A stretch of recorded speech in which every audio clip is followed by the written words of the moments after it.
తాకట్లో ఉన్న మీ బంగారాన్ని విడిపించి ఆ రోజు ఆన్లైన్ రేటుకి కొంటాం. Sharma gold company.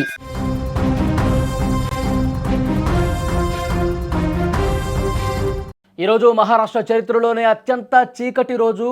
ఒక శక్తివంతమైన గొంతు మోగబోయింది. ఆకాశంలో స్వేచ్ఛగా ఎగిరే విమానం ఆ నాయకుడి ఆఖరి ప్రయాణం అవుతుందని అసలు ఎవరూ కూడా ఊహించలేదు.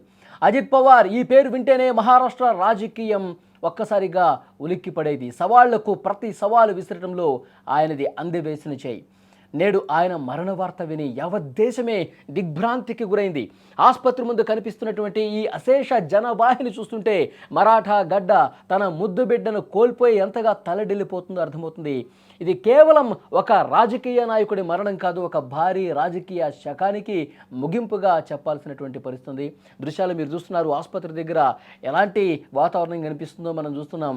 అభిమానులు కావచ్చు, అనుచరులు కావచ్చు, ఆయనతో అనుబంధం ఉన్న ప్రతి ఒక్కరు కూడా గుండెలు పట్టుకొని రోధిస్తున్నారు, తల్లడిల్లిపోతున్నారు.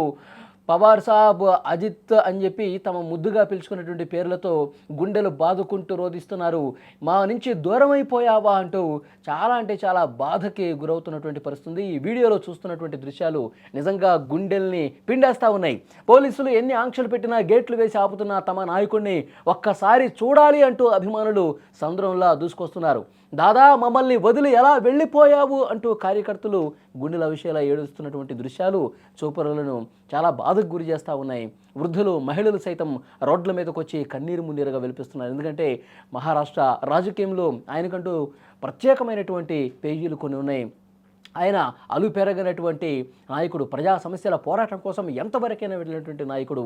బారామతి నియోజకవర్గం నుంచి 7 సార్లు ఎమ్మెల్యేగా గెలిచినటువంటి ఆయన ఆ నియోజకవర్గ ప్రజలు ఎప్పుడు ఏ సమస్య ఉన్నా, ఏ ఫోన్ చేసినా వెంటనే ఆ సమస్య పరిష్కారం కోసం కృషి చేసినటువంటి నాయకుడు.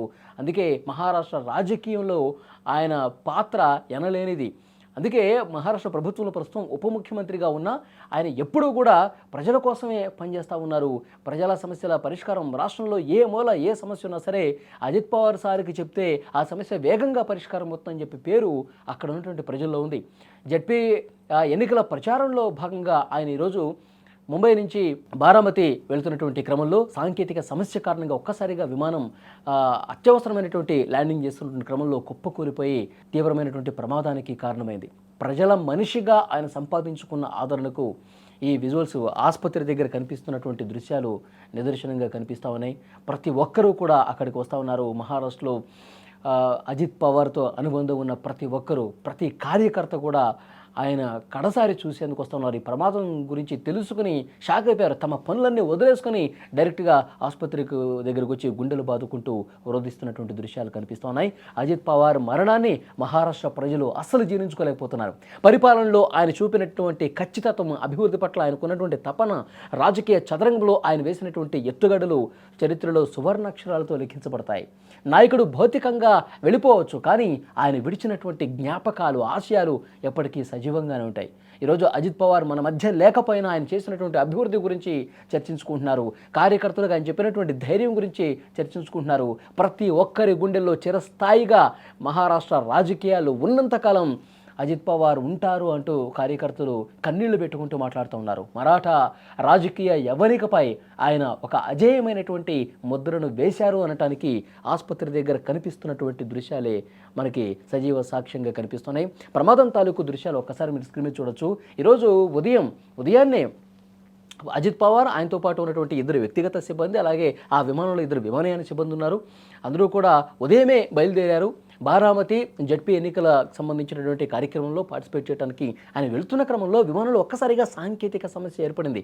ప్రయాణం చేసినటువంటి గంట తర్వాత ఈ సాంకేతిక సమస్యను గుర్తించారు. సో వెంటనే సేఫ్ ల్యాండింగ్ చేసేటువంటి ప్రయత్నం చేశారు. ఒక్కసారిగా అదుపు తప్పింది. ల్యాండింగ్ చేస్తున్నటువంటి క్రమంలో అదుపు తప్పి ఒక్కసారిగా కూలిపోయినటువంటి ఈ సమయంలో ఆ ప్రమాద తీవ్రతకు, ఆ ఫోర్స్కి విమానం 2 ముక్కలైంది. కూలిపోయిన తర్వాత అందులో ఒక్కసారిగా మంటలు ఎగసిపడ్డాయి, వ్యాపించాయి.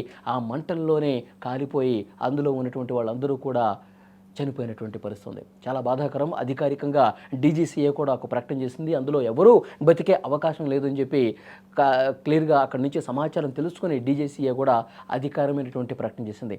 ఎప్పుడైతే ఈ ప్రమాదం గురించి సమాచారం బయటకు వచ్చిందో పూర్తిగా మరాఠా ప్రజలు దిగ్భ్రాంతి గురైపోయారు, షాక్ అయిపోయారు. అజిత్ పవార్ గారికి ప్రమాదం జరిగిందా, అజిత్ పవార్ గారు ప్రయాణించినటువంటి విమానం కూలిపోయిందా అంటూ గుండెలు బాదుకుంటూ రోధిస్తున్నారు. ఇంకా వారి ఆ ప్రమాదం జరిగినటువంటి ప్రాంతంలో అసలు అక్కడికి వెళ్ళటానికి కూడా చాలామంది సాహసించట్లేదు. ఎందుకంటే అజిత్ పవార్ గారితో ఉన్నటువంటి వాళ్ళ అనుబంధం అలాంటిది. అసలు ఆ ప్రమాదం దృశ్యాలు మేము చూడటానికి ఇష్టపడలేదు అని కొంతమంది కార్యకర్తలు కూడా మాట్లాడుతున్నారంటే, వారి వల్ల లబ్ధి పొందిన వాళ్ళు, వారి వల్ల ప్రజల సమస్యల పరిష్కారమైన వాళ్ళు అందరూ కూడా క్యూ కడతా ఉన్నారు ప్రస్తుతం ఆసుపత్రి దగ్గరికి. చాలా అంటే చాలా బాధతో వాళ్ళు అజిత్ పవార్ గారితో ఉన్నటువంటి అనుబంధాన్ని గుర్తు చేసుకున్నారు. నిజంగా మరాఠా రాజకీయాల్లో ఒక గొప్ప పేరు ప్రఖ్యాతులు సంపాదించినటువంటి అజిత్ పవార్ ప్రమాదంలో చనిపోవటం అక్కడ ఉన్నటువంటి ప్రజల్ని పార్టీలకు అతీతంగా అందరూ కూడా స్పందిస్తూ ఉన్నారు. అసలు ఈరోజు ఉదయం ఆయన అటు వెళ్లకుండా ఉంటే బాగుండేది అని కూడా చాలామంది మాట్లాడుతున్నారు. ప్రధాని మోదీ, అమిత్ షా, దేశంలో ఉన్నటువంటి ప్రఖ్యాత నాయకులు అందరూ కూడా ఇక్కడ మహారాష్ట్ర ప్రభుత్వంతో చర్చలు జరుపుతున్నారు. అసలు ప్రమాదానికి సంబంధించినటువంటి పూర్తి సమాచారం తెలుసుకుంటున్నారు. తమ ప్రగాఢ సానుభూతిని కూడా తెలియజేస్తూ ఉన్నారు.